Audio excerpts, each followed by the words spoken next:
It's personal between me and you, and I'm going to do you some serious harm, you big stiff idiot. The untouchable True School Sports Empire proudly presents something the boxing games are missing. Hey, what's going on? It's your boy BT, and I came here to talk some boxing with the thousands of True School Sports subscribers. All right, so I had to come straight out of bed with this one, man, because I wanted to do this video yesterday, but I was just so busy. So I'm gonna do it now, but it's better late than never. But this is my official post-fight review for Eduardo Sugar Nunez versus Shavkat Rakhimov. It was a fight for the IBF super featherweight eliminator, so obviously the winner of this fight would be next in line as mandatory challenger to fight the Welsh Wizard Joe Cordina for the title. And the result of the fight, man, Eduardo Sugar Nunez, 11-round stoppage. Let's talk about it. I knew this was going to be a great fight, honestly. There was just no way this fight wasn't going to deliver on action because both fighters are known for action. You know, Rakhimov being from Tajikistan as their first and only world champion, he's a guy at the southpaw stance that loves to come forward and press you and throw a lot of punches. You know, kind of wear you down and wear you out. Nunez, I mean, good God, this dude might be, he's in the running for the hardest punching fighter in Mexican boxing today. I mean, he's really got some serious thump in both hands. So I just knew it was going to be a good fight. And it was more than a good fight. It was one of the better fights I've seen in a long time.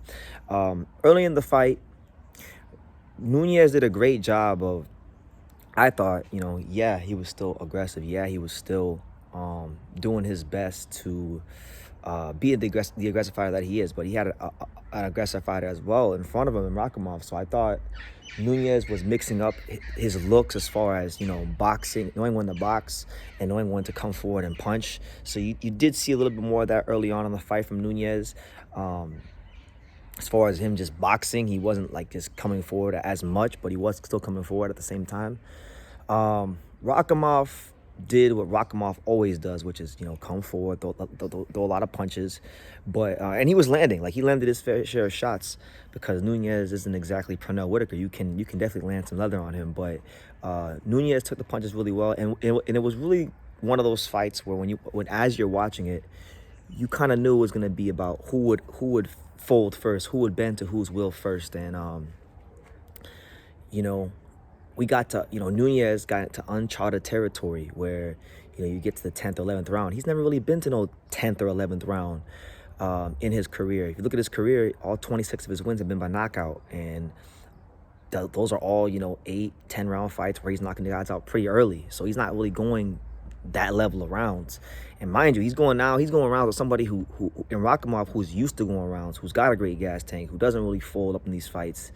And they say pressure could be your worst enemy or it could create a diamond. And with Nunez, not only did it create a diamond, but that diamond was shining brightly because he stops Rakhimov in the 10th round.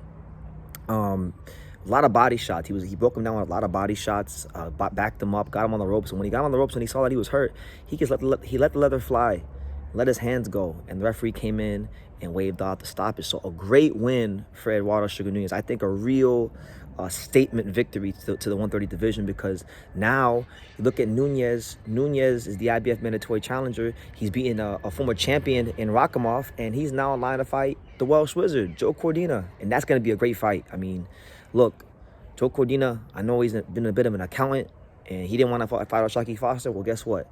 Sugar Nunez is a matchroom fighter. Cordina is a matchroom fighter. Cordina is British or Welsh. Nunez is Mexican, so you got the UK versus Mexico dynamic going again.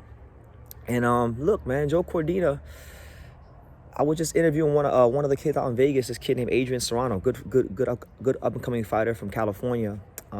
He sparred Joe Cordina. He was telling me, look, Joe Cordina fought like a Mexican. In sparring, when he was sparring this kid, he was sparring like he was a Mexican. So with that being said, you know, it looks like Joe Cordina might have already had it in mind that he thought that Nunez is going to win the fight, and he's sparring like that in the gym already. So going to be a really good fight if it gets made next, because, and I don't think it really should be an issue because both those guys are matchroom fighters. Eddie Hearn also represents Eduardo Sugar Nunez along with Joe Cordina.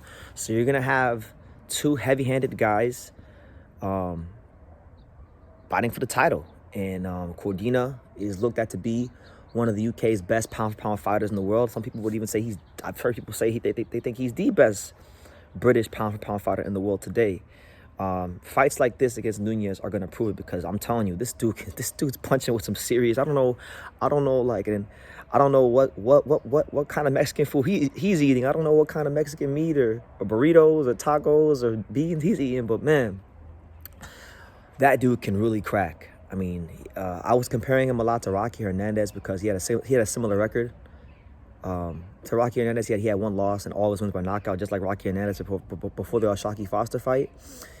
But this guy, I think, has more ability than Rocky Hernandez. He can box a little more. He's got a little bit more dimension to him. So I wouldn't say he's like Rocky Hernandez, but I think for anybody at 130, he's a tough out. He's going to be a tough out for anybody, and that'll start with none other than the Welsh wizard himself, Joe Cordina. So hopefully, Eddie Hearn, Matchroom Boxing, and the powers that be can go ahead and make this fight happen, because anybody who can knock out Shavkat Rakhimov in the 11th round in his home country, that guy has nothing to be played with.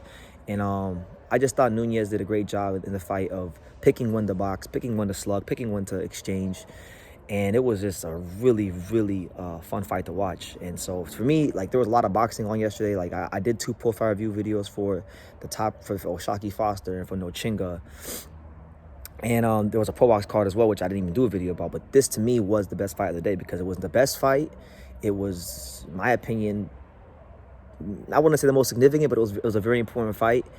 And one guy in Nunes who we still had questions about, how would he do against a guy with great conditioning in the later rounds? Well, he answered your question, and that's what you call in boxing, making a statement. So shout out to Eduardo Sugar Nunez, the new IBF super featherweight mandatory. 130's heating up, and yeah, let me know what you guys think. What do you think about Sugar Nunez's chances against a guy like Joe Cordina for the title, because he's now the mandatory for his title? So yeah, leave your comments down below. Make sure you guys take the time to subscribe, and like I say in every single one of these videos, you can love me or you can hate me, but I'm just a kid from Daniel. So until next time, take care, guys.